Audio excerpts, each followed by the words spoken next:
கடவுள் இல்லைன்னு சொல்லக்கூடிய பெரும்பான்மையானவர்கள் இன்னைக்கு என்ன நினைக்கிறாங்க, என்ன ஃபீல் பண்றாங்க அப்படின்னு சொன்னா, ரிலிஜனையும் எதிர்க்கிறாங்க. ஆக்சுவலா கடவுளையும் எதிர்க்கிறாங்க, ரிலிஜியன் ஸ்டப்ஸையும் வந்து அவங்க வந்து எதிர்க்கிறாங்க ஆக்சுவலா. பட் என்ன நினைக்கிறாங்க அப்படின்னு சொன்னா, லைக் பிலீஃப் அப்படிங்கிற ஒரு ரிஜின்குள்ள இருக்கக்கூடியதே வந்துட்டு ஒரு ஸ்டூப்பிடா நினைக்கிறது வந்துட்டு எனக்கு கொஞ்சம் அது வருத்தமா இருக்குது. என்னை பார்க்கும் போதே எனக்கு அந்த கண்ணோட்டத்தில் தான் பாக்குறேன், நீ ஒரு ஸ்டூப்பிட், ஏன்னா யூ ஆர் இன்டு பிலீஃப் அப்படிங்கிறதே. பட் எனக்கு என்னன்னா, எல்லாருமே பிலீஃப்ங்கிற ஒரு ரிஜின்குள்ளதான் இருக்க முடியும் அப்படிங்கறத என்னுடைய ஒப்பீனியன் ஆக்சுவலா. இன்னைக்கு ஒரு சூப்பரான ஸ்டேட்மெண்ட் சொல்லுவாங்க, like I don't want to believe, I want to know it அப்படின்னு சொல்லுவாங்க. ஸோ இன்னைக்கு இந்த போட்காஸ்டே நான் வந்து அந்த கோட்ல இருந்து ஆரம்பிக்கணும் அப்படின்னு நினைக்கிறேன், ஸ்பெசிஃபிக்கா ஃப்ரம் த நோ அப்படிங்கிறது. ஏன்னா லைக் இந்த பிலீஃபையும் இந்த நோயிங்கும் டிஸ்டிங்டா பார்க்கக்கூடிய ஒரு விஷயம் வந்துட்டு பீப்புள் லைக் ஏத்திஸ்டிக் பீப்புள் வந்துட்டு அது இருக்குன்னு நினைக்கிறேன். மேபி ஐ திங்க் ஸோ ரெகுலன்ட்டி இருக்குன்னு நான் நினைக்கிறேன். ஒரு தனி ஒரு கேட்டகரி பிலீஃப்க்கும் நோயிங்க்கும் சம்பந்தமே இல்லை அப்படிங்கிற மாதிரியான ஒரு ஆங்கிள் இருந்து பாக்குறதா எனக்கு தோணுது. எனக்கு maybe you can give your own definition, அதுக்கு நீங்க உங்களோட கருத்து சொல்லலாம். பட் என்ன ப்ராப்ளம்னா, அந்த நோ அப்படிங்கிற அந்த பர்டிகுலர் ஸ்ட்ரக்சரே பிலீஃப்ங்கிற அந்த பர்டிகுலர் சர்ஃபேஸ்க்கு மேலதான் இருக்கு. ஓகே, சோ அது ரெண்டு டிஸ்டிங் கிடையாது. நோங்கிறது தனியா இல்ல வந்து, அதாவது நீங்க உங்க அந்த நோ அப்படிங்கிற விஷயத்துக்கு you have your own definition, right? So அது whatever it may be, அது என்னவா இருந்தாலும் சரி, அது பிலீஃப்ங்கிற சர்ஃபேஸ்க்கு மேலதான் இருக்கு. அதுக்கு பெட்டர் எக்ஸ்பிளனேஷன் கொடுக்கணும் அப்படின்னா, see just as everything cannot be known, whatever the thing that you have known, you cannot completely measure and analyze. புரிஞ்சுங்க, நீங்க எல்லாத்தையும் தெரிஞ்சுக்க முடியாது. நீங்க என்ன தெரிஞ்சுக்கிட்டீங்களோ அது முழுவதுமாக அனலைஸ் அண்ட் மெஷர் பண்ண முடியாது. இது எல்லாரும் அக்செப்ட் பண்ணிப்பாங்கன்னு நினைக்கிறேன். இது ஃப்ரம் இன்ஸ்டிடியூஷனலைஸ்னாவும் இது முடியாது, ஒரு சயின்ஸ்னாலையும் முடியாது, ஒரு ஹிஸ்டரினால முடியாது, ஒரு ரிலிஜனால எல்லாத்தையும் கேதர் பண்ணிட முடியாது. ஸோ அப்படிங்கும் போது கிடைக்கிற டேட்டாவே வந்து கம்மியா தான் இருக்கு. ஸோ அந்த அடிப்படையில் நான் என்ன சொல்வேன்னா, knowing itself is an illusion. What you have known is an illusion ஆக்சுவலா. இது தெரியாம இருக்கிறதுக்கு பேர் தான் இக்னரன்ஸ் ஆக்சுவலா. இது நோயிங்கே illusion அப்படின்னு தெரியாம இருக்கிறதுக்கு பேர் தான் இக்னேஷன். நான் ஏன் illusionங்கிற வார்த்தையை பயன்படுத்தினேன் அப்படின்னா, it may B a grand claim actually. நோயிங்கே illusion அப்படின்னு சொல்றது ஒரு பெரிய விஷயமா இருக்கலாம். ஏன்னா நீ எடுக்கிற டேட்டாவே ரொம்ப கம்மி தான், உனக்கு கிடைக்கக்கூடிய டேட்டாவே ரொம்ப ரொம்ப கம்மி. அப்படிங்கும் போது அதுல இருந்து எடுத்து நீ அதுல இருந்து மெஷர் பண்ணி அனலைஸ் பண்றது, அந்த மெஷர் அண்ட் அனலைஸ்ல இருந்து கிடைக்கக்கூடிய டேட்டா ரொம்ப ரொம்ப கம்மி. அதுல நீ புரிஞ்சுக்கிட்டது ரொம்ப ரொம்ப கம்மி. புரிச்சுங்களா? இது எல்லாத்துக்கும் பொருந்தும். நான் சொல்றது முஸ்தபாக்கு பொருந்தும், ரகுலனுக்கு பொருந்தும். ஓகேவா? இது நீ எங்க வேணாலும் பொறுத்தீங்க. Maybe you take your ideology. இது சயின்ஸுக்கு இப்படிதான், உங்களோட ஐடியாலஜிக்கு அப்படிதான். ஒரு 1000 பக்கம் கண்ட ஒரு புத்தகத்தை எடுத்து போனோம்னா, இது இமேஜினா இல்ல, இப்படிதான் நம்மளுடைய கல்வியை நம்ம சேகரிக்கிறோம். இந்த 1000 பக்கங்கள் கொண்ட அந்த புத்தகத்தைய ஒவ்வொரு பக்கங்கள் இந்த உலகத்துல வெவ்வேறு இடங்கள்ல இருக்கு. இந்த ஒவ்வொரு பக்கங்களும் வெவ்வேறு கல்விகள், வெவ்வேறு ஸ்டப்ஸ், வெவ்வேறு ப்ரொஃபஷனல்ஸ், இல்ல வெவ்வேறு என்ன சொல்றது, ஒவ்வொரு கேட்டகரிஸ் ஆஃப் நாலேஜ் ஆக்சுவலா. ஸோ இது ஒவ்வொரு பக்கங்களையும் நீங்க தேடி தான் படிக்க வேண்டியதா இருக்கு. ஸோ தேடி படிக்கக்கூடிய இந்த ஜெர்னில வந்துட்டு யூஆர் டேக்கிங் லைக் ஒரு 300 பக்கங்களை நீங்க படிச்சுட்டீங்கன்னு வச்சுக்கோ. 300 பேஜஸ் வந்து நீங்க ஸ்டடி பண்ணிட்டீங்க, ஒவ்வொன்றும் தேடி நீங்க ஸ்டடி பண்ணிட்டீங்க. இதுல என்ன ஒரு ட்விஸ்ட் அப்படின்னா, இந்த 300 பக்கங்கள்ல வந்து எது முதல் பக்கம், எது 2வது பக்கம், எது 3வது பக்கம் கூட உங்களுக்கு தெரியாது.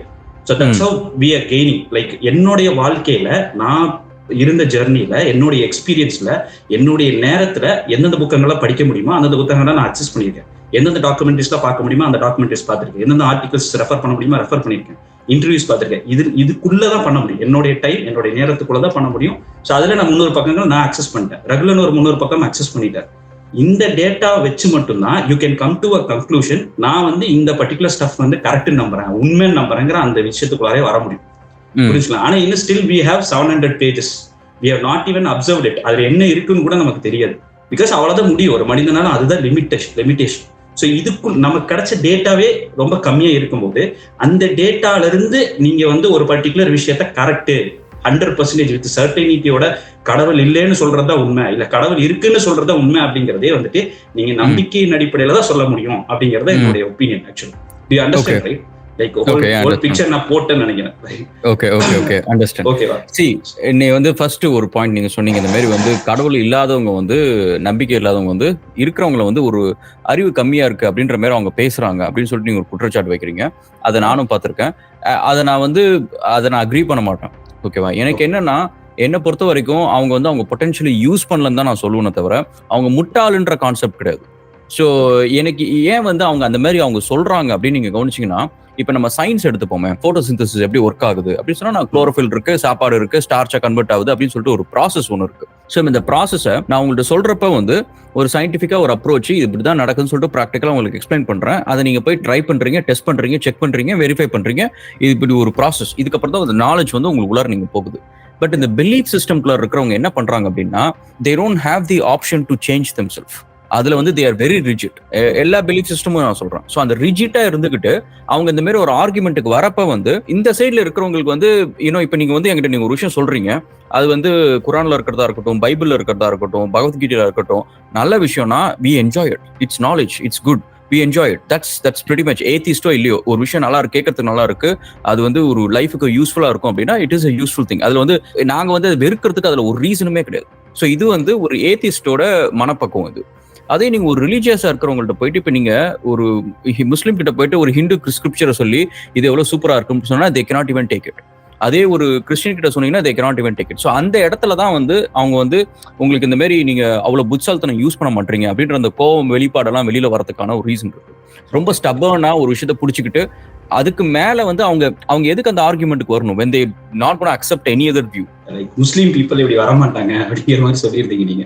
லைக் அவங்க குரான்ல இருக்கிறதா அதுக்கு மேல they will not think of it அப்படின்னு சொல்லி சொன்னீங்க. நான் என்ன சொல்றேன்னா அந்த பிரச்சனை எல்லாத்துக்கிட்டையும் தான் இருக்குன்னு நான் சொல்றேன். நான் வெறும் not even from religious people கிட்ட மட்டும் கிடையாது, ஈவன் ஃப்ரம் சயின்ஸ் பீப்புள்லயும் சில நபர்கள் அப்படிதான் இருக்காங்கன்னு சொல்லி சொல்றேன். அவங்க என்னன்னா like they are not into researching, they are not into like getting data. அந்த டேட்டாவை படிச்சு பேசக்கூடிய நபர்கள் கிடையாது அவங்க. ஸோ அது வந்து அது ரொம்ப அபத்தமான ஒரு பாயிண்டா நான் கருதுறேன். நான் ஆக்சுவலா ரொம்ப அது பிளண்டா இருக்கிற மாதிரி இருக்கு. Like people are there like from even in religious உங்களுடைய பாயிண்ட்ஸை கேட்கறதுக்கு ரெடியா இருக்கும். we are open minded and we are ready to accept if that particular thing is more என்ன சொல்றது, அதாவது ட்ரூத்துக்கு ரொம்ப நெருக்கமா இருக்கு அப்படிங்கிற அந்த பாயிண்ட் இல்ல, லாஜிக்கு ரொம்ப நெருக்கமா இருக்குன்னா yes Mustafa is ready to accept. Mustafa மாதிரி நிறைய பேர் இருக்காங்க, ரிலீஜியஸ் பீப்புளுக்குள்ள இருக்காங்க. ஆக்சுவலா science will reveal the ultimate truth சயின்ஸே சொல்லாது. பிகாஸ் நீங்க அப்படி சொன்னீங்கன்னா science will stop there. Actually if you say even proof அப்படிங்கிற வார்த்தை கூட சயின்ஸ்ல பயன்படுத்த மாட்டாங்க. ஆக்சுவலா they will use the அந்த ஒரு விஷயத்துல நீங்க சொல்றீங்கல்ல, சயின்ஸ்ன்னு சொல்றது வந்து இட்ஸ் நாட் சம்திங் லைக், ஏன்னா சயின்ஸை பொறுத்த வரைக்கும் உங்கள்ட்ட வந்து நான் ஒரு விஷயம் சொல்றேன் அப்படின்னா you don't have to believe me straight away. அதை நீங்க வந்து ஒரு 1000 தடவை ட்ரை பண்ணலாம், அதுக்கப்புறம் இன்னும் ஒரு 10 பேர்ட்ட கொடுத்தா அவங்க ஒரு 1000 தடவை ட்ரை பண்ணலாம், அதுக்கப்புறம் தான் அது வந்து ஒரு சயின்டிபிக் ப்ரூஃபா வந்து நிற்கும். வெரஸ் வித் அதுவும் நீங்க கவனிச்சிங்கன்னா சயின்ஸ் வந்து ஒரு 2000 வருஷத்துக்கு முன்னாடி இருந்த சயின்ஸ்ல வந்து நம்ம வந்து எர்த் வந்து சென்டர் ஆஃப் த யூனிவர்ஸ் அப்படின்ற ஒரு கான்செப்ட் இருந்துச்சு. அதுக்கப்புறம் எர்த் பிளாட்டா இருந்துச்சு, அதுக்கப்புறம் எர்த் ரவுண்ட் ஆச்சு, அதுக்கப்புறம் சூரியன் சென்டரா இருந்துச்சு ஆஃப் த யூனிவர்ஸ் இருந்துச்சு, அதுக்கப்புறம் பார்த்தீங்கன்னா சூரியன் ஏதோ ஒரு கார்னர்ல இருக்கு அப்படின்ற ஒரு கான்செப்ட். இப்போ நீங்க கவனிச்சீங்கன்னா சயின்ஸ் வந்து ஒரு விஷயம் வந்து தப்புன்னு சொன்னிச்சுன்னா அது தப்புன்னு முடிவு பண்ணிட்டு அடுத்த லெவலுக்கு போயிடும். ஆனா நீங்க ரிலீஜியனை நீங்க எடுத்துக்கோங்க, எல்லா ரிலீஜனும் சரி, எனக்கு தெரிஞ்சு கிறிஸ்டியானிட்டி தவிர மித்த எல்லா ரிலீஜனும் வந்து அந்த 2000 வருஷத்துக்கு முன்னாடி சொன்னதுக்கு அப்புறம் வந்து ஒரு தடவை கூட ரிஃபார்மே பண்ணல. நீங்க கிறிஸ்டியானிட்டி எடுத்துக்கிட்டீங்கன்னா கிட்டத்தட்ட 8000 வருஷம் பைபிள் இருக்கு, அத்தனை டெஸ்டமெண்ட் இருக்கு. அவங்க வந்து இந்த மாடர்னிசம்க்கு ஏற்ற மாதிரி வந்து ஒவ்வொரு சில விஷயத்த வந்து ரிமூவ் பண்ணிட்டு ஆட் பண்ணிட்டு இந்த மாதிரி இருப்பாங்க. ஸோ அது வந்து I really appreciate it. Reformation அப்படின்றது எந்த விஷயத்துக்கும் இருக்கணும். நம்ம அக்ரிகல்ச்சர் எடுத்தீங்கன்னா ரெஃபர்மேஷன் இருக்கு, இன்ஜினியரிங் எடுத்தீங்கன்னா ரெஃபர்மேஷன் இருக்கு, நம்ம படிக்கிற சிலபஸ்ல ரெஃபர்மேஷன் இருக்கு, உலகத்துல நம்ம படிக்கிற மெடிக்கல் சயின்ஸ்ல இருந்து எல்லாத்துலயும் ரெஃபர்மேஷன் இருக்கு, ரிலீஜியன் தவிர.